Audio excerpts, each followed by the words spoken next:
Hey everybody, welcome to another episode of Classic Gaming Brothers. I'm Seth. And I'm Zach. And I'm Phil. And we are the Classic Gaming Brothers and Phil. And Phil. That's right. That's right. The mysterious relative from generations apart, I don't know. It's true. It's very possible. We are from the UK originally, our family. Yeah. I was going to say, how far back? We came over when there was no America. Yes. And we did some work for the crown. Oh, lovely. How kind of you. Yes. It ended up getting some of our ancestors killed, but it was all in the name for the queen. Well, I guess maybe it was the king at the time. It was the king back then. Yeah. For the royal family. In any case, we're joined today by a guest. We have Phil here in the studio. We flew him out, first class. On Right, Classic Phil, Gaming Brothers Air. That's right, Classic Gaming Brothers Air. Which is a glorified cargo plane, but... Yeah. Well, yeah, first class means he didn't have to sit in the cargo bay. He got to sit in like an actual chair. The food was abysmal on the flight. Rubbish. Surprised they food? served food. So that's I wouldn't have eaten that if I was you. yeah, that might not have been food, Phil. I'm sorry to tell you. But yeah, we brought Phil in to talk about a topic that I think is near and dear to him, which is the Harry Potter games. Oh, for yes. the PC and the PlayStation. Specifically, I think we're just going to cover the first two because those are the best. Yeah. We're going to spend the entire time debating whether it's Philosopher or Sorcerer Stone, right? Right, yeah, probably. But in any case, before we get started with our recently plays, Phil, do you want to just introduce yourself, tell the listeners, why you're the expert on this topic? Yeah, sure. I'm Phil. My YouTube channel name is Phil of Glimmer, and I do sort of video reviews and in-depth analysis and video essays and that kind of thing for video games from the 90s and 2000s, a lot of them that I played when I was young, and there seems to be a big focus on the Harry Potter games. Yeah, they were a big part of my childhood, and apparently they were a big part of lots of people's childhood, so that's the franchise that seems to have stuck with a lot of people, and that's supposedly why I cover them, I suppose. Yeah They do seem to be, they're pretty, your Harry Potter videos usually do really well from what I've seen. On your channel. Yeah. It's got you to explore, I think, some different aspects of the games, which we'll talk about, But before we do, Phil, being the guest, we'll put you on the spot. What have you been recently playing? Sure. So recently for me is probably what I have played in the past year, because I feel like I have no time anymore to play games besides the ones that I play for the channel, which they kind of count as separate to me. They're like work. Yeah, basically, yeah. So yesterday I actually started Stray. Oh. But I feel like a lot of people kind of already know about that. So there's a couple of other games I've played within the past year which I thought have been interesting. There was this game called Inscription by Daniel Mullins, and it was published by Devolver, and it's kind of like it's like a card game. I don't really play many card games. It's kind of like I don't think it's a deck building one. I think it's like what's it called? Magic the Gathering style card game, I think. Oh, yeah. Like a collectible one? I think so. But it's kind of like half that, half weird abstract horror game. And it was so good. It's absolutely amazing. It's hard to talk about it without kind of ruining it, I suppose. But you're playing this game against this opponent who you don't really properly see. The card game itself is so solid. It's really good. But then on top of that, you're trying to work out who this person is and what's happening. And every now and then you kind of get to explore around the building you're in and find other things, and it's really good. I'd highly recommend. Nice. That's fun. I have been recommended Inscription before. We haven't talked about Stray yet, though I'm sure, as you said, I'm sure a lot of people have. I haven't actually picked it up yet, which is interesting. I usually pick up adventure games, but I don't know. I haven't gotten Stray, which is the game where you play as a cat. Of course. The cat game. The cat game. The cat in Cyberpunk game. Yeah. I think we maybe played half of it, or just under half. It seems good. It's kind of like one of those, it feels a bit modern. So I don't know. I don't know if you've played It Takes Two. Yeah. That kind of vibe where you're almost just skipping from area to area and stuff moves on quite quickly. But it seems a little bit more in depth than that, which is nice. So I've recently been playing Gas Station Simulator, which oh my god, it doesn't have any horror aspects, nor it's not really I would say cute in any way. But it was originally developed by Drago Entertainment, and it was published by actually a few different publishing houses like Movies Game and stuff like that. And it came out back in 2021, and I think it was in early access for 2021, and then like it's actually been like fully released recently-ish. And in a gas station simulator, you run a gas station, and it's in the desert, and you have to, in the beginning, pump gas for people who want gas. Eventually, you expand your business and you get a convenience store where you sell chips and sodas and all that. Oh, well, sorry. Whatever potato chips, not fried. Crisps, and I don't know, soft drinks, fizzy drinks, Coke, I don't know. And also you get a mechanic shop where you can fix their cars. It's fun. It is also, so I play it on, I have a Steam Deck and I've been playing it on that, and it immediately just like turns the fan on. Like it just like pumps the entire time, and it's like 100 degrees in front of the fan when it's like going full tilt, but it's not that like graphically intense. I was gonna say it's just, I think it's poorly optimized when it comes to like memory usage or whatever. And it says that it's verified on the deck. However, there are a number of keys that are not bound to buttons, so you have to like manually go and bind them, which is annoying, but once you do that binding, it's fine. It got a little overwhelming for me at one point in time because you essentially get like queues of people and you get little alerts.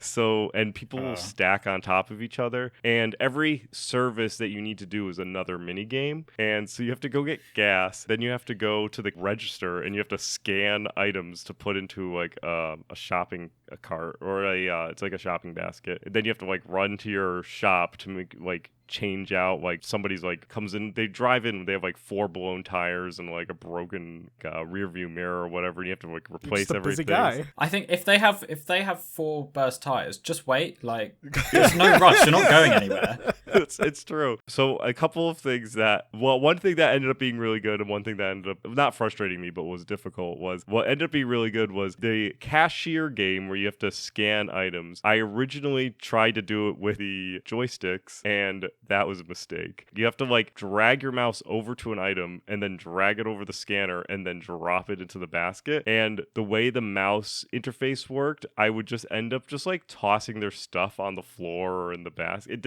I never got it to like the scanner in the basket. Then I realized that it was touch compatible. So then I was using my finger to scan their items. And then I was like, wow, I'm just playing a grocery game. Like I'm literally just playing a job that I did when I was a child.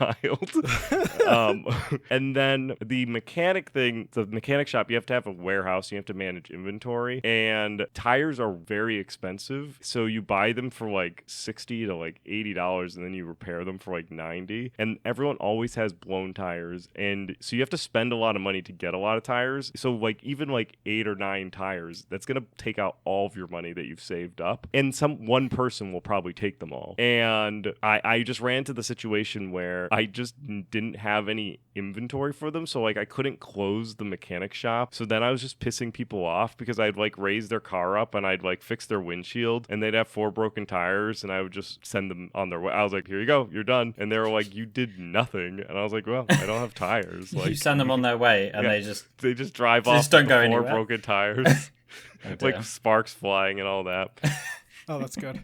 I would say it's one of the many simulator games that are out there that actually has like a pretty good game loop, similar to like House Flipper and stuff like that, where it's like a pretty good simulator, because there's a lot of simulators out there and most of them are garbage.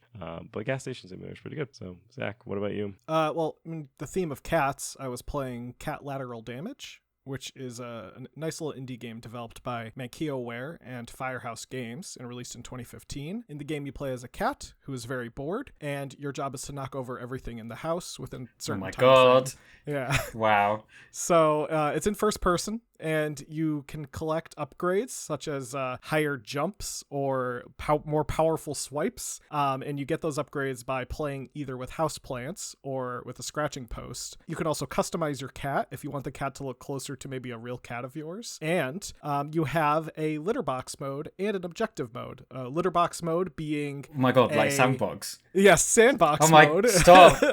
Where there is no objectives. You can just play around as much as you want. And objective mode is is they give you a specific time and the specific amount of items you need to knock down. So it might be like 230 items within 5 minutes, which sounds like a lot, but when you're a cat, oh my gosh, you are swiping like crazy. There's also other like different objectives, like causing the most amount of damage monetary wise in the house, such as like how much will it cost if you knock down the flat screen TV versus knocking down some books off the table. It's one of those games that you can really just jump into and play whenever, especially the litter box mode. That's like, you don't need to worry too much about it, but I'd highly recommend it if you haven't played Cat Lateral Damage. Again, a cute little indie game. I think you can get it on itch.io. I picked it up during one of their bundles that they did. I think it was the bundle for racial justice that was hosted by itch.io. I got the bundle. I think it was the bundle for Ukraine. I wonder if I have it. It might also be in there. So it's been in a bunch of the bundles recently, but I definitely recommend Cat Lateral Damage to anyone. It is one of those fun little games.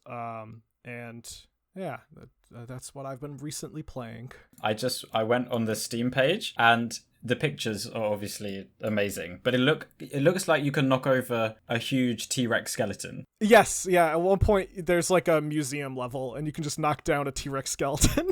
Wow. So, the cat has little like dialogue things that will pop up, being like, "The humans left me at home, and I must punish them." Well, as we mentioned, we brought Phil on to talk about the Harry Potter games, but before we do, we'll ask Phil some questions, I guess, to let everyone know who he is, what he does. So, Phil, you talk about the Harry Potter games, as we alluded to. How were you first introduced to them? So, I kind of just always have had some of them, like, as far as I can remember. So in my mind, we always had the second one on PC, the first one on PS1, and maybe the second one on PS2. I can't fully remember, obviously. So those ones, as far as I can remember, we've just always had them. Because I think I probably would have been like 6 or 7-ish when those ones came out. So I don't really remember much before that. So those ones have just like always been a part of my life. The first one on PC, we didn't have it from my memory from before I can remember, but we did have, I think it was a demo for it, or it was the game, but it was only in Spanish for some reason. Okay. I think my dad got it off someone at work. Just like a dodgy Sounds copy. Like our dad. So we didn't get very far in that one. And then at some point I think it was the first 3 for PC in like a bundle in Game, which is like our version of GameStop. And I was like, well, obviously I have to buy that. So that's when I played the first and the third one. And we also had the Quidditch World Cup one at some point. That was good. I liked that actually. Yeah. I replayed it and I was like, okay. It took a while to like work out exactly like what the idea was, but I kind of got into it at the end. And then my brother says we had the third one and the fourth one on PS2. I have absolutely no memory of us having the fourth one. None at all. And I didn't think we had the third one. And then the second stream of me playing it, I was like, I've been here before. I was like, I recognize these ghosts, this ghoul. I'm pretty sure at some point between the Harry Potters, at one point in time, they just reused the assets in the game. So it's very possible that you were there, but you were there the previous game. I thought I was like, oh, it obviously just looks similar because they, reused a lot of the things. But it was very specific. I was like, because this thing wasn't in the second game on PS2 and we didn't have the first one. I know that for sure. I hope. I can't wait to play it and realize we did have it after all. But it was there's a ghoul when you go to, what's it called? Muggle Studies. Okay. There's like a ghoul at the bottom, and before that there's a room where you're with these ghosts and they have lanterns and there's this other beam thing. And those weren't in the second one when I played it. And I was like, I specifically remember these things. And but for some reason, the first time I replayed the third one, there was no flashbacks, there was nothing. So that was really weird. Huh. Well, I think for us, Seth, we had the second one on PC. I thought we had the first one too. We might have had the first one on PC. I'm pretty sure we had the first one on PC. I remember mostly playing the first one at our cousin's house. She had it on their family computer, and then I remember playing the second one at home, but we probably had both. I do remember I was horribly disappointed with them. Okay. Wow. Growing up, I was a very big Harry Potter fan, and I read the books. At the point in time when each of the books got released, I reread the series. So every time a new book came out, I reread the series from the beginning. Got and harder then read and harder the new with book. each book. Yeah, I was gonna say. Well, the gap's bigger between the last ones. I can't remember. Yeah, I mean, I was able to. When I was younger, I used to read more, and I was a pretty efficient reader. So, like, I would know when she was going to be releasing it, and then I would say, like, okay, like, I need to start reading now so that I'll be done by the time the book came over. So ultimately, I've read the series a lot. I've also I've done a couple of annual rereads of the entire series. So, like, beyond reading the entire series every time the book came out, I did a couple of readings. So I always had high expectations for any properties that weren't the books, such as, like, the movies and the video games. And none of the properties, in my opinion, ever met the bar of the books. So I was always disappointed with the movies and the video games. I was like, we got the PC game, and I'm like, this is just trash. Wow. Yeah, that's just my personal opinion. I'm sure other people liked them. It sold well, so well, at least they thought they liked it. But they bought the sequels, which implies that they sold well, because you can always have a game that sells good on its first release and then not sell well on its sequels, and that implies that people bought the first one based on hype and then actually didn't like it. A lot of the time, the second one, if that sells better, is more of an indication of how good the first one was. Right. Yeah. But if it slumps the other way, then you know that the property probably doesn't have staying power. But obviously, the Harry Potter did, and other people enjoyed it. We though didn't have the PlayStation version. We had the PC version, which is different than the PlayStation version. Right. We did at one point get the PlayStation copy of the second game when we got our PlayStation briefly before it broke from family friends. They gave us a PlayStation, 12 games that were mostly all garbage, but it came with Chamber of Secrets for PS1. Which, I mean, my opinion. But I remember the difference in that. Though it's funny because I think as a kid, I didn't see the difference. Even the graphical quality to me was not as bad as I remember it being. So, I remember playing the PlayStation games and being like, oh, this is like the PC game, just a little differently. And then I recently was replaying them. I'm like, oh my gosh. I'm like, there's a distinct quality difference in the graphics. Everything in the PlayStation games just feels wobbly. All the graphics feel like they're just jittering. And all of the people, they look so strange. They do. Who designed them to look like that? It's bizarre. And Hagrid, it's the PS1 Hagrid. That's the one that's the meme. That's right? the meme. Yeah. He just kind of looks like an oval with beard. Yeah. Honestly, I think Fred and George look worse. Oh, yeah. No, yeah. They're freaky. I don't know. There's something so strange. And it's not like other. I just sometimes people will say graphics are the way they are because of the product of their time. However, it looked Final bad Fantasy, anyway, right? Final Fantasy was also on the PlayStation 1 and arguably still had blocky graphics, but I would say their characters looked better than the Harry Potter characters. Or Resident Evil. Resident Evil 1 and 2. I mean, blocky-ish graphics, but I think that the character models still hold up. I mean, Barry Burton still kind of looks like a square, but you can kind of still tell he's a person. Hey, he's not a monster like Hagrid. or the Weasley twins. Which arguably they are monsters. Going back to kind of at least your experience with Harry Potter, Phil. I mean, you talked about how it kind of became the niche of your YouTube videos and such. How did you get into YouTube content, and why initially did you pick Harry Potter, I guess? So I started the channel during our first lockdown in the UK, which was, March to whenever it was. I don't really remember anymore. Why did I do it? I think it was because I obviously watch a lot of YouTube anyway. I'm trying to think of some big names, so Kadikarus and people like that.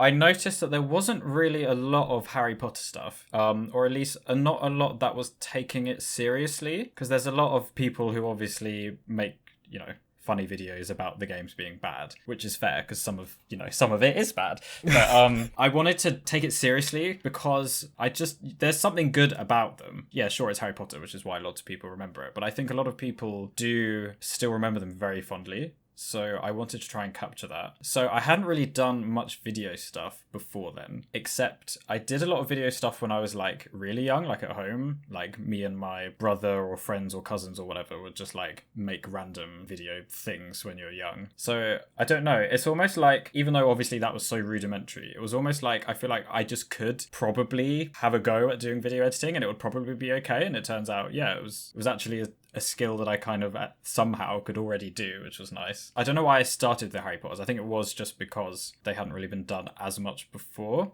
And yeah, I suppose that's it, really. Yeah, just... No, yeah, that makes sense. I mean, thinking about it, before I stumbled upon your channel, the only Harry Potter videos I did see were from like Kid Icarus, or Mickey D is another one who, like, they'll talk about Harry Potter games, but they usually just talk about the fact that, like, the graphics are terrible. Yeah, PS1 Hagrid is awful. Or they might talk about how the games are fun, but they don't necessarily talk about some of the other aspects of the game. Or like, to plug your channel, you did a whole video about how like the Lumos level of the first Harry Potter game is very well designed. And that's kind of a different type of content that I think we don't really get with these licensed games. Yeah, I think a lot of people just don't really take licensed games seriously, I suppose, or fail to see some of the good in them. So I kind of was thinking about other licensed games as well, and just like, yeah, a lot of people think because they're kind of like commercial, they're kind of like not as good. But just for example, Stuart Copeland, who did the soundtrack for the Spyro games, he did an interview with someone on YouTube, and I think he was kind of saying because it was commercial, it was almost more freeing and easier and more fun to work on, because there's not the restraints of like releasing something good, I suppose, or like it's not under the police who he does music with. And just another example, John Burton from Traveller's Tales, who did a whole bunch of Disney games. He has a YouTube channel called Games Hut. Yeah, he worked on Sonic 3D Blast. I haven't watched those ones. But, very interesting. Because he goes on talks about the work on mostly on some of the older ones. Yeah, he was primarily the guy behind the Sega Genesis versions of Toy Story, and I think the Super Nintendo version of Toy Story. And a lot of it, he goes on about how they try to like scrape every single like bit of memory that they could use, and like the way that they would approach the graphics was just, I don't know, it was just like really clever. And I feel like a lot of people kind of just overlook that kind of thing when you look at licensed games, whereas a lot of the time I think there is a lot of gold in them for sure. Partly there's a lot riding on a licensed property from the licensor, right? So like as a licensee, you need to get your stuff kind of blessed by the licensor, or you're not releasing it, essentially. You also need to make sure it goes out by a certain deadline, because it needs to hit the market when it's relevant. Because a licensed game loses relevancy is like once it's like 6 months in the rear. Like nobody cares anymore. Like that there's a tie-in video game. It should have came out when the movie released or the book released. And so I think partly because of the crunch factor and perhaps direction from a third party who understands the property but doesn't understand video game development may cause licensed games to fall short to the mark when they are released. Spider-Man has had a number of video games released on it, and there have been some good ones and there have been some really bad ones. And I think that's really the hope, that the developer who gets the license is probably the most important factor, whether or not you're going to get a good license or a bad license, because the game's going to get made regardless, because it's merchandise tie-in, so it's got to go out. I do think what's interesting though is when you look at the Harry Potter games in particular, especially the original first two, where at least with the very first one, it seemed like, while yes, it was supposed to be a movie tie-in, they were definitely not completely influenced by the movie. Because it was coming out in time of the movie, but at the same time, they didn't have everything from the movie. So while they had certain assets from the movie, such as some of the character models are obviously based on actors, there's also a lot of stuff that was pulled from the books, with certain details, I think, being pretty much exclusive to the book, which I thought was kind of an interesting way of blending that. I also think it's interesting that Warner Brothers gave zero direction to any of the video game developers about what they should do. And so you get vastly different games across the same release. Like even on the handheld, the Game Boy Color game is different than the Game Boy Advance game. The Game Boy Color game is weird. Like, when you go to Hogwarts, there's like a big pentagram in the Grand Hall, and I think if you go into one room, there's like a big sphere just floating in the center of the room. Like, they were like, just go make something. Yeah. And they like gave the most vague direction to everybody. And they're like, we vaguely want a movie tie-in game. Have at it. But there's the one thing that's consistent between all those games. That's Flipendo. Flipendo! The video game exclusive knockback charm. I kind of wonder how that ended up being in every game. Yeah. Because I think apparently J.K. Rowling gave a list of like spells and things to the developers. I don't know why they all went with Flipendo though. Like, it just sounds the best. Yeah. There's some internal memo that was like, okay, we picked Flipendo, use it for everything going forward. Maybe the direction was, if you want to do telekinesis, you have to use Flipendo. Yeah. And everyone's like, well, we need ability to move blocks or strike people or knock back people or whatever Flipendo's used for. I think Wingardium Leviosa is to move the blocks around, that lifts, and Flipendo's the knockback charm. I wouldn't be surprised if they were told, you have to use Wingardium Leviosa. It's like the one big spell from the film. Please. If you need to move something, it has to be this spell. If you need to have combat, it needs to be Flipendo. Now, in regards to the art direction of these games, I do know Jeff Willis was one of the people behind a lot of the art. And Phil, you had the opportunity to interview him very recently, sometime a few weeks ago, right? Was when the video went live? Yeah, I think it was, a few weeks. Could you tell us a bit about that? And is that something that you're looking to do more of, these type of interviews with devs? Yeah, so I kind of just emailed Jeff Willis out of the blue because I was looking online just at the wizard card designs or whatever, and noticed that some were like really high res. And I was like, this is strange. Like, where are these from? Because obviously I've never seen these in like more than 200 pixels before. So and then eventually stumbled upon his website where they were all posted, and I was like, I could just email him and ask, right? Like, yeah.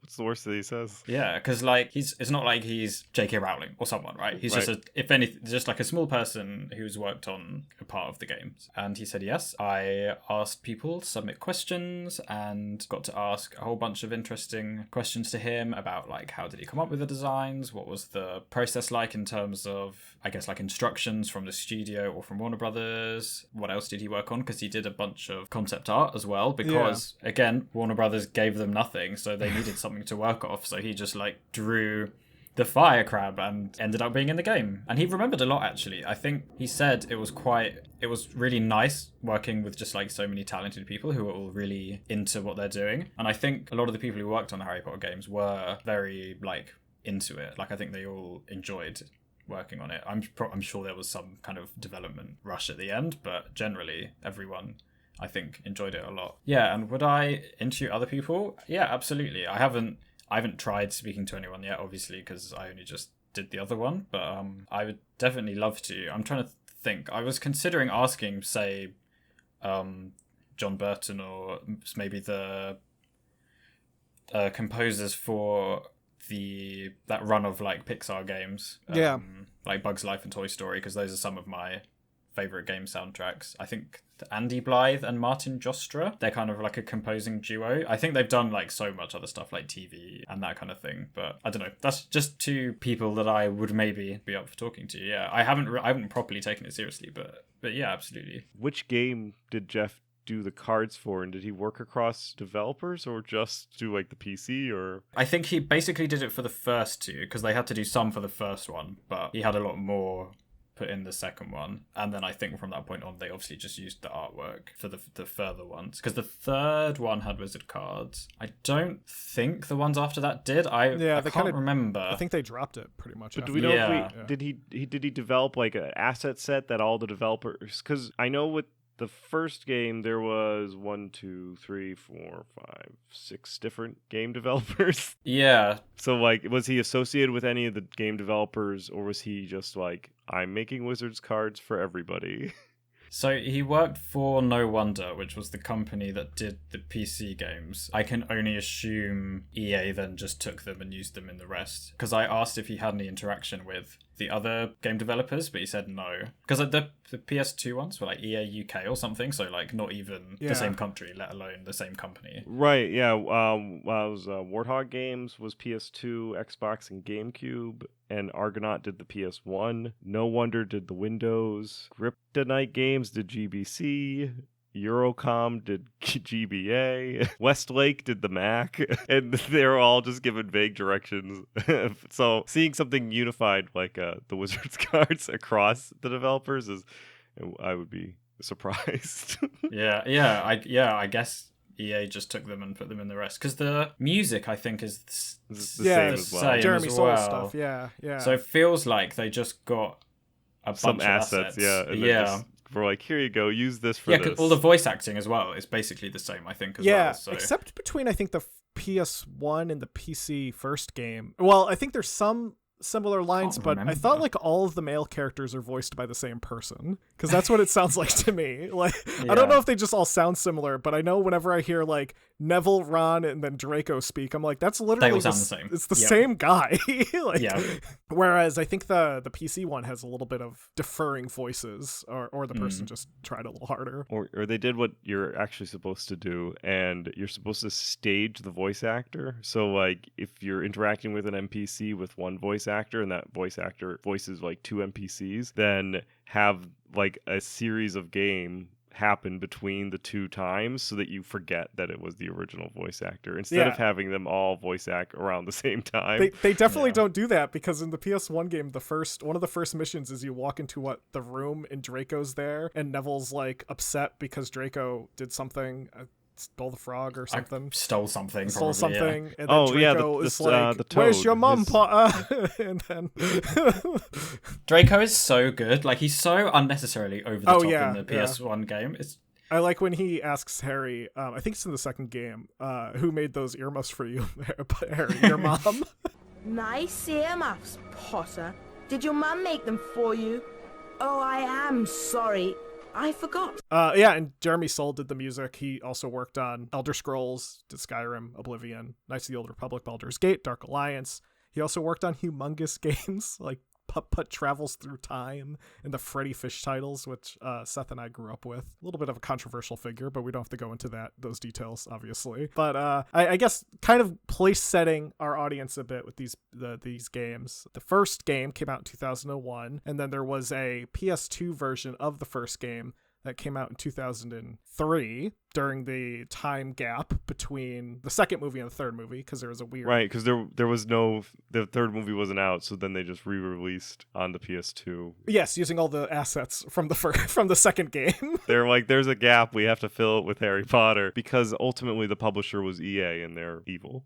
Yeah. But the first game for the PC was developed by No Wonder using the Unreal Engine, and then the PS1 version was Argonaut, and that was built using the same engine they used for Croc, which means if you've ever played Croc, you're pretty much playing Harry Potter for the PS1 with a crocodile. But Phil, I know for a fact, our listeners might not know, but your favorite game is the PC version of the second game. Is that correct? That is indeed correct. That is my favorite Harry Potter game. What makes that your favorite Harry Potter game? It's difficult. I've written some notes because hard to work out why. But so I mean, it's one of the oldest ones I had, so like just purely nostalgia. That's a big one. I think it's because it feels very like fluid when you're playing. The movement I find to be very fluid, like the jumping and moving and everything. There's no like weird half tank controls like the first one had. I think I really like games that are quite fluid with their motion. So like Half-Life 2, for example, I find to be another very like, you're not like you can jump basically. That right. Gravity, yeah. And like I like how that's the thing. It's just if you can jump or not. Well, it was a big deal being able to jump. I remember watching someone play the Dark Forces for the Star Wars game, and you can jump in that, and I was like blown away that there was like a vertical element to it. I think that was adding verticality to games really opened it up. Yeah. Previously you had just Doom and Wolfenstein where you weren't doing just moving yeah. forward. Yeah. With PC Chamber of Secrets, you can like jump and spellcast at the same time. Yes. Which I was gonna say. Yeah, which makes especially when you learn Spongify and you're like falling from the sky and you blast the Spongify again and you're just like bouncing around. Yeah, so I think just the fluidity of it all is a big one. The music is probably one of, if not my favorite game soundtracks. It's just so I mean, everything is so good, obviously, but that in particular I think is amazing. The spell challenges are great. They're just like, I think it's the fact they're timed as well, just really adds another element of stress to it, which kind of makes it better. There's loads of secrets everywhere. Some of them actually kind of not tricky, but like you could miss out if you're not paying attention. Yeah, there's still a few that I miss when I'm going through, like on a replay. Yeah. Even to this day, I'll miss a secret and I'll be like, I can't believe I missed that one that I used to find all the time, sort of deal. Yeah, it's strange because it's, I think from a technical point, it's maybe not the best. So the animations and people are worse from a technical point than, say, the PS2 version. Like, they are just more detailed and more emotive in the PS2 version. But I find the colours and the lighting to be better in the PC version of the second one. I don't know why, because a lot of it is just, like, hard-baked in. It's not so much like, you know, active lighting, right? Because it's so old. Right. But despite that, this I don't know, it's just like the candles glowing and like all the particle effects I think are still really nice. I think also because you can explore around Hogwarts and there is lots of secrets to find, that's another big one. Yeah. Because the first game didn't really let you do that, to be honest. Yeah, there was like one kind of open section in the first game, but even that's kind of restrictive. You can't really go anywhere. Where this game, you can just like, if it's like Hermione comes up to you and is like, we got to go Defense Against the Dark Arts, you can just leave and go out into the grounds and explore the grounds. And they don't annoy you the whole time too, which like the PlayStation 2 games, if you ignore Ron or Hermione, they'll just constantly be like, Harry, we're supposed to go to Defense Against the Dark Arts. And it's like, oh my gosh, just let me have fun sort of deal, where I think the PC game lets you have fun. The PC game, they're just standing there waving and you can just like walk away. Because I just played the third one on PS2. And like when you reach the end of the day, they even say like, you can look around if you want, or we can go back up to the Gryffindor common room. But then having said that, they're always just like, I think we should go back. Let's go back. Isn't it time for bed? Oh, it's like the sky is blue. What are you talking about? Like, let me look around. Yeah. PS2 Ron is the most tired person in the world. Where it's like, very first spell lesson of the day, you complete, he comes up to you, I'm exhausted, Harry. I'm going to bed. I need my beauty sleep, Harry. I think it's from 2 to 3 that they kept the same Hogwarts. So they built it for 2. In the PS2, yeah. And then they brought it to, when they did the third one, they were just like, here's the same exact Hogwarts building that we built in the... There's some slight tweaks. I know when they did 2 and then when they did the first one, which again was in between, it's literally copy and paste. I was playing the first one for the PS2 and I was like, this is literally the second game, but they took the story of the first book and they just dropped it in. It's like, they're like, oh, we already made Hogwarts, it's okay. Yeah. And the one difference is they changed all the voice actors. All the voice actors are younger voice actors, which just, it seems weird to me, but I mean, it makes sense. But I think this is the same player model, so Ron still looks like Chamber of Secrets Ron. He just has a much younger voice. I do like the Hogwarts in the PS2 games, actually, because I didn't remember it too well. It feels bigger. Yeah, it's quite nice, actually. Like, walking down the grand staircase, that was cool. Yeah. I can't remember. And, like, the entrance hall, it's really nice. Like, I have to say, the graphics are really nice. Yeah, I also like the detail of, you can't enter all the rooms, but all the rooms are labeled. So you go up to like a certain room and it might be labeled like, oh, this is history magic. You can't necessarily go in, but it's nice to kind of see that it's there. There's like certain sections I feel of the map that you don't even ever go in the storyline, but they're just there for you. And I think that's a nice little touch that they had. I find it interesting how when they developed them, the PS2 version was supposed to be the quote-unquote more mature version, and the PC one was supposed to be for kids because everyone had a computer, basically, compared to having a PS2, and it runs on essentially any computer because it's not too graphically intensive. But like, playing it, I don't know, I guess the second and third ones are a bit more involved than the first one on PC, but I find them like not to be like too kiddie, actually. I don't know. Yeah. Like they're not difficult. I feel like some of the challenges in the PS2 game I felt a little more challenging than the PC they are one. Harder. And I don't know if that's just if like I've played the PC one so many times that I'm like, this is old hat. No, I think they are, especially some of the combat. Yeah. Because you don't have too much combat actually in the PC versions. There's like a bit, but But with the PC version, at least, you were talking about the spell challenges being timed. And I think kind of the coolest thing is not only are they timed, but there are secrets in the spell challenges that you can't go back to unless you revisit the spell challenge. And if you don't know to revisit the spell challenge, you can't go back to those secrets, really. And to collect all the secrets within the time frame is such a satisfying feeling to get all the challenge stars, find all the hidden wizard cards, get as many Birdie Bots beans as you can carry within that designated time frame, which I feel like the time frame is much larger than it feels, but because it's in seconds, it feels like it's a lot tighter. Where I don't think I've ever run out of time in those challenges. I was going to say maybe when I was really young, but not for at least a decade. Right, yeah. The spell challenges are just so good. They are. They are very I don't good, know. Yeah. They're just... Because the spell challenges in the PS2 game, I'm sorry, but they're just not the same. I don't know. You don't have the spell for most of it. Yeah.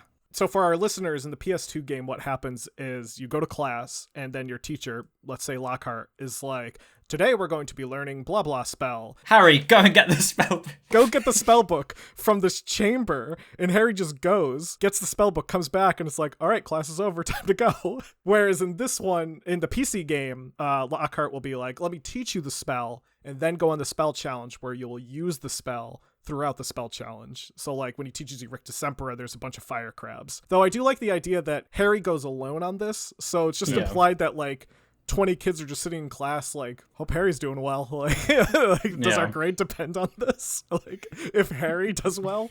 Maybe once Harry's done, they send the next guy. No, because then class is over. For Harry. He holds everyone else back. The PS1 games are even simpler, where it's you learn the spell and then class just ends sometimes. The PS1 game is weird. There's some of it so strange. My favorite in the first PS1 game, there's just this, it's supposed to be Quirrell, but it's never confirmed to be Quirrell, but it's just this guy in a creepy hood who just launches spells at you and will show up, and then scary music will play, and then we'll turn a gargoyle alive, and the gargoyle will try to kill you, and Harry would be like, I think that was Snape. So many bits in that game are kind of just, they happen and then it's gone. The gargoyle thing. Nothing like that ever happens again. And it's what's happening? And the sloth brain? Yes, the sloth brain. Why am I getting a sloth's brain? And then when Hagrid gives you that book, and Snape's immediately like, that book's from the library. Where did you get that book? And it's like, Hagrid's over there. You saw him give it to me. Yeah. Hagrid gives you the book, and the next scene, Snape takes it away. It's so pointless. Snape is just sending a message to Hagrid about how he doesn't respect him.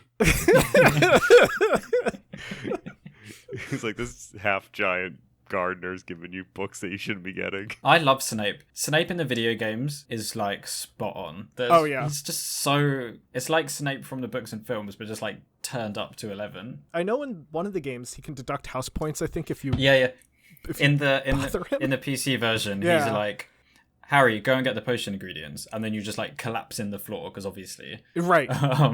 And then after you get them all, you pick up a few challenge stars because for some reason they're there, and you get back, and he's like, these are meaningless to me. -10 house points. That's also a really weird mission where you are supposed to be finding ingredients, and as you walk out on a bridge, it just collapses. Yeah. And then Hogwarts is just not well put together. No. But to go back to the point where you're having Harry just do the lessons by himself, I mean, if you read the books, it's the performance of the entire school pretty much relies on Harry.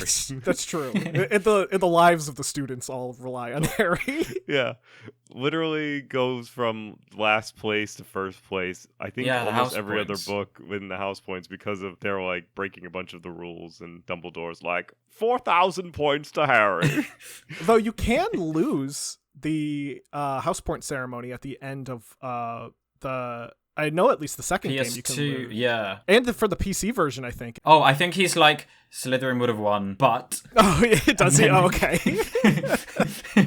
I know in the PS2 version you can. Yeah, you can definitely lose in the PS2 version. Yeah, when I did the PS2 version, when I ended the game, I didn't have more house points, because you can collect all the extra things that people have lost, which for some reason gives you house points. Yes. And I did all 3 scenarios where you lose, win, and are even with Slytherin. I don't know why I bothered. They're all basically the same. Right, yeah. Even the middle one, it was just you've won, and it's but Slytherin's here too, and they've technically got the same points. I don't know. Not the best at just coding or, I don't know, whatever. Right, yeah. Now, have you played any of the Game Boy Color, Game Boy Advance games? Not really. So I have technically played one of them a tiny bit. I think I borrowed someone's game. I can't remember if it was GBA or normal Game Boy Color, and I think the game was fake and it didn't save. So I have a very, very, very tiny memory, and I kind of should actually look it up just to like try and work out which one it was, but essentially no, I haven't. Okay, yeah. I do know that the Game Boy Advance versions, I think the first and second one are action, like an action RPG adventure. or something. The Game Boy Color ones are RPGs, but the Game Boy Advance ones are more action puzzle games. This is so strange. Yeah. But the Game Boy Color ones are RPGs. I had the second one for Game Boy Color, and it gets difficult. What's interesting is the Game Boy Color games are RPGs, also released towards the end of the Game Boy Color's life. Yeah. And they follow the book arguably closer than any other of the actual games. Yeah. Where like they go like pretty much like chapter by chapter through the book. Beyond Hogwarts being a weird place, which it is like some really weird carnival place, but it does follow like the book more true. However, when they went to the third game, EA decided to change up how they were doing they didn't want to do like tie-in games that captured everything. They wanted to break up like Quidditch into its own game because they thought if they released multiple Harry Potter games, they could make more money. And ultimately, that's where they kind of... True. I mean, EA's still in business, so they do know how to make money. And so, like, ultimately, and of course, the Game Boy Color, like, stopped being a thing. So I think it's kind of sad that there is this JRPG Harry Potter GBC book accurate game that only covers the first two books. And that's it. That's the end of the story. Yeah. Because the GBA games were always very like vignettes of the PC or the PlayStation games, and so it's just kind of an interesting kind of capture. And my wife actually owns the GBC version of Harry Potter and the Sorcerer Stone, the first one. I do like the music in the Game Boy Color versions is all like Game Boy Color renditions of the Jeremy Soule orchestrated stuff. Yeah, so it's like the MIDI. I think I went and listened to that. Yeah, and was like, it's actually not bad. Wow. Yeah.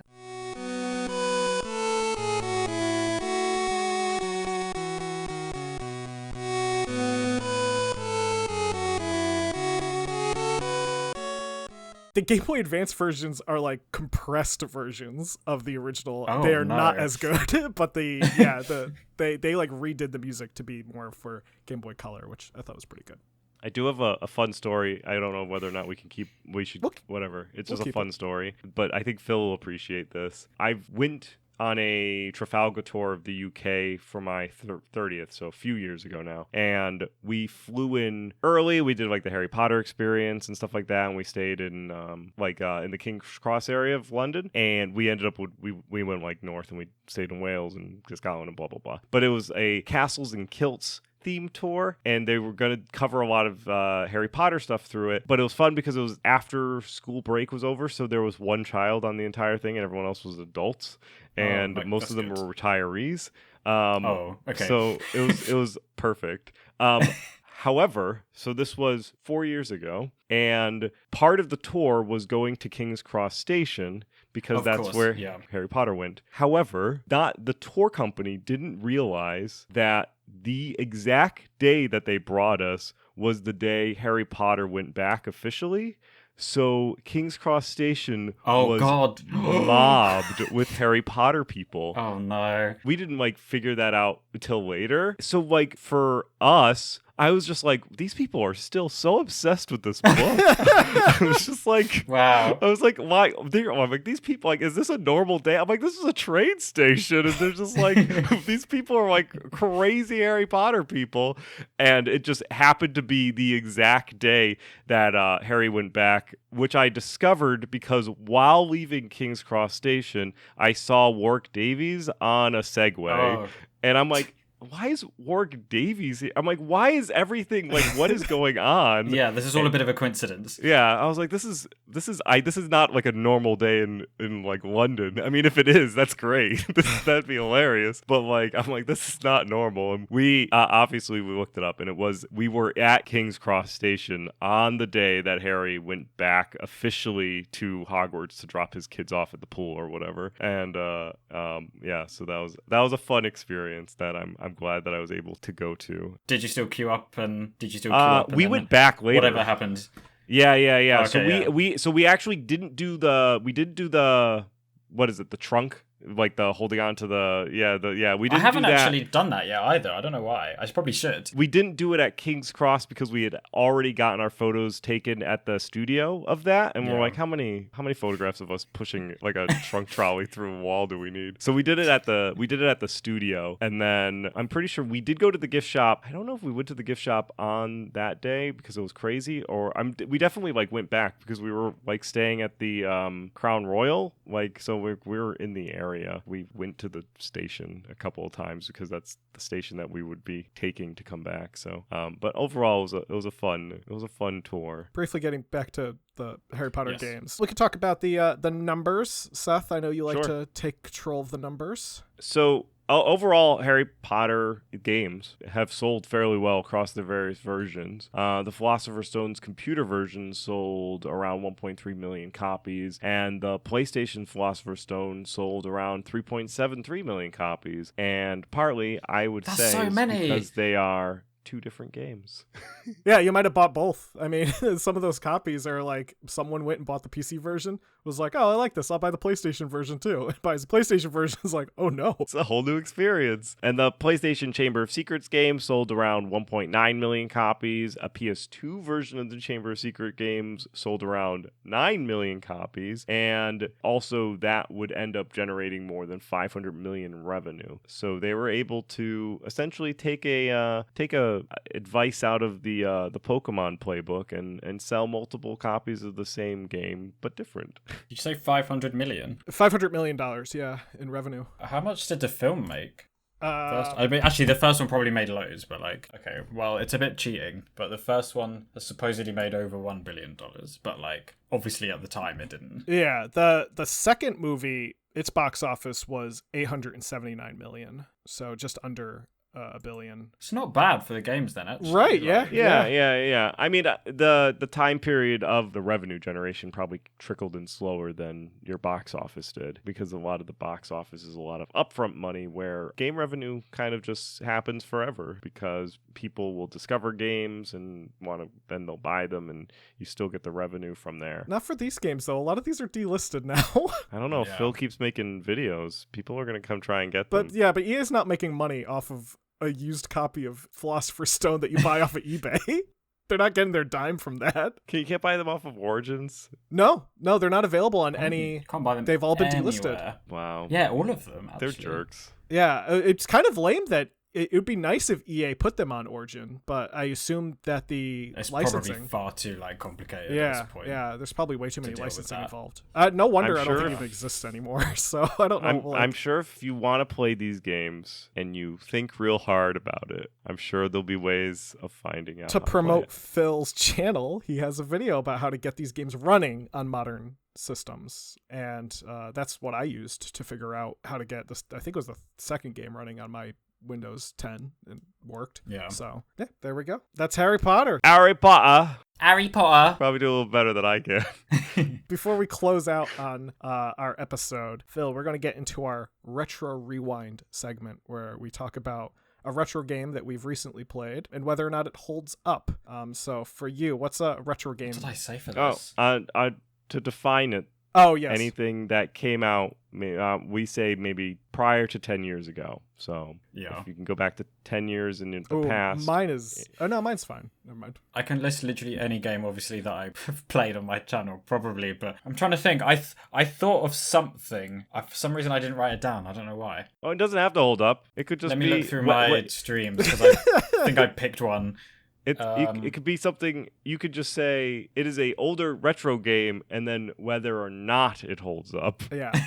Oh wait, this was one. Simpsons Hit and Run, Oh. absolutely amazing. Oh yeah. Like, this was like a year ago at this point. But I mean, if anyone doesn't know, I don't know when it came out. 2000 and I'm gonna guess 7, something like that. I don't know. It's basically GTA.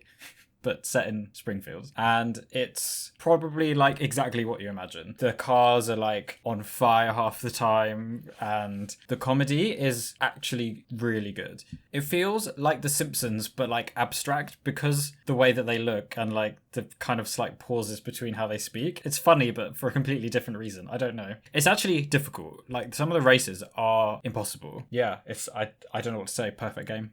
10/10. It holds up still? Oh, absolutely it does, yeah. If you can get there's a PC version, I can't remember what it's called, Lucas's mod or something like that, where you can do it 1080p and like all the bells and whistles. And I think it kept being on those like game magazine websites where it was like, someone's done the Simpsons Hit and Run in Unreal Good. Whatever number of we're course. now, I don't know, 20.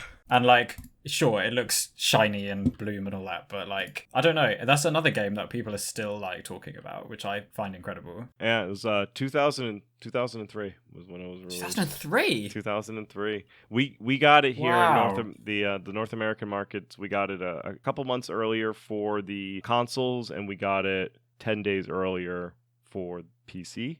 But it was 2003. Someone should mod GTA 5 to just be Simpsons Hit and Run. The Simpsons. Someone must have done, right? I'm They've gonna check right now. I guarantee you that there's already stuff that's out there for that. It is a good game. I played a little bit of Hit and Run, but I've also played Road Rage. Road Rage? I never played that one. Road Rage, yeah. Not as good, right? Not as good. It's like Crazy Taxi. It's so much like Crazy Taxi that Sega took them to court and it got a cut. They had to I think it ended up getting settled out of court, but I'm pretty sure Sega got like a nice paycheck for each copy of Road Rage that sold. I think we were. This is another. I remember this because I don't think we got Hit and Run straight away, because I don't think we were into The Simpsons straight away. But we either ordered, because I think at that time, obviously me, my brother, my mum didn't know about what video games were good. My dad did, but I don't know if he knew about The Simpsons game. But my mum ordered either Road Rage or Hit and Run, and basically I can't remember if they delivered the wrong one and they delivered the better one, or they delivered the worst one and then we changed it back. I don't know, but for some reason, Road Rage was this close to being in my life, and it wasn't. Thank God. The Simpsons actually have like a series of like really good, because even there are like the arcade game that came out back in the 90s by, I mean, it was Konami, but like it was like also a really good beat 'em up game. I just feel like there's a lot of quality Simpson video games out there. There's a lot of bad ones as well. Oh, I'm sure there is a lot of bad ones as well. Yeah, pretty much everything between the arcade and like Hit and Run. But yeah. Yeah, you get winners, you get losers. Yeah. Seth, what's your retro? My retro rewind for a game that is old that I've played, whether or not it holds up, is actually Wave Racer 64, which was developed and published by Nintendo. And I was playing it recently on the Switch, and I'm still as bad as I was back in 1996 when I played it originally, when they released it. You race jet skis in Wave Racer, and you try to stay within yellow and red buoys, and the controls are very slippery since you are a jet ski on water, and there are in fact waves that toss you around. It's fun, but it's mostly fun from nostalgia. It was supposed to be like an F-Zero on water with boats, but they ended up just scrapping that idea and made it jet skis. But yeah, ultimately I had a lot of fun with it when I was a child. I had a okay time as an adult. I think it still holds up if you want a game that's like a N64 racing game. I think it's probably equivalent to the other N64 racing games. It's a little different, but it still hits the same itch if you want to play that type of game. However, if you want to play a game with like good controls or tight controls, maybe Wave Racer's not that game. But so yeah, I would say it still holds up though. Was it quite popular? I assume yes. Yeah, I would say it was pretty popular for. It's one of the launch titles, wasn't it? Well, it may have been close because it was 96, but it was sold over 1 million in the US. Yeah, it was pretty popular. There was a lot of like different racing adjacent games that were like really popular, because you had your cruising game, which was an arcade port that was brought to the N64. You had Wave Racer. You had 1080 for like snowboard. You could like race anybody in any sort of like environment. You want to snowboard race somebody, want to race on jet skis, you want to race in a car, and pretty much race on. I think there was a bicycle racing game. It's just because of Road Rash, I think, was on Road Rash 64. But I think all those games performed pretty well because it was during the age where people wanted to get that arcade environment into their home. And those games really represented really good party games. I raced my friend countless times in Wave Racer. I think Wave Racer was limited. No, I think you could get 4 people in it. But regardless, it was fun. It was a fun. I'm just really bad at it. I think the only jet skiing game I've not even played. It's just the jet ski levels in Crash Bandicoot 3. Yeah. That's better than mine, which is the jet ski level in Lego Island. Oh, I forgot. Lego Island. I so need to play Lego Island. Yes. Yeah. Oh, I love Lego Island.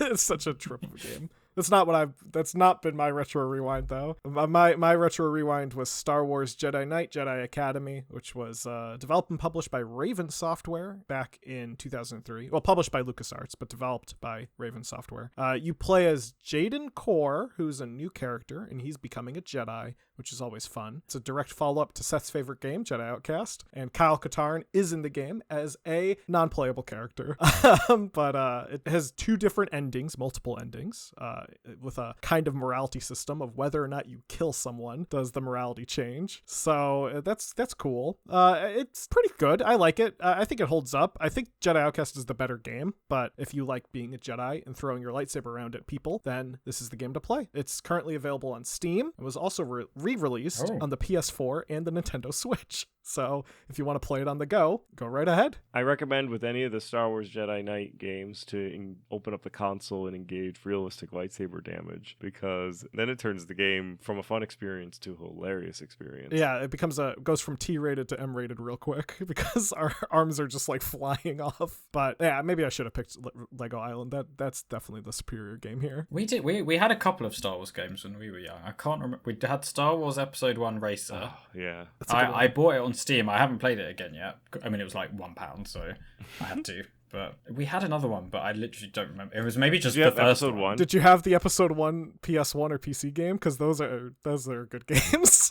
Maybe. I think we maybe had or borrowed the episode 1 PS1 game. Yeah. But I'm not sure. That game's a trip. Yeah. You could kill Gungans just for fun, and there's no consequences. There's also, when you go to where you meet Anakin in Mos Espa, it like opens up a free roam section so you can just wander around, and there's just this one guy where if you force push, yells, "Stop pushing me," and you can just do it nonstop, and he just repeats, "Stop pushing me." And there's like a clip somewhere of Seth and I at like 3 a.m. doing a 24-hour live stream playing that game and just laughing hysterically because we were so drunk and tired that like we just thought it was the best moment in the world. And I think that clip is somewhere on Twitch. It is. We do have a VOD of it. All right. Well, thank you again, Phil, for joining us for this episode talking about the Harry Potter games. No, thank you for inviting me. It was a lot of fun. Absolutely. For our listeners, just to remind them, do you want to tell people where they can find you, like social media, blah, blah, blah? Yep. So I'm Phil of Glimmer on YouTube, where I do my videos. I live stream on both YouTube and Twitch currently at the same time, because best of both worlds, I guess. I don't know. And then I'm also on Twitter and Instagram. I think technically I have a TikTok, but as if I've ever posted anything. Yeah, but YouTube's the main one. Yeah, and you'll be able to find Phil's links in the show notes as well. And if you want to find information about us, we are on Facebook, Instagram, and Twitch at Classic Gaming Brothers, and we are on Twitter at CG Brothers Pod. And you can always send us recommendations or feedback to our email at classicgamingbrothers@gmail.com. And you can also listen to us wherever podcasts are available to listen to. Is there anything else, Zach? Don't play games like my brother. And don't play games like my brother. Don't play games like me. I can't play games anymore. They're too difficult nowadays. I tried playing Crash 4, impossible. I've been Zach. I've been Seth. I've been Phil. And we've been the Classic Gaming Brothers and Phil. And Phil. That's right.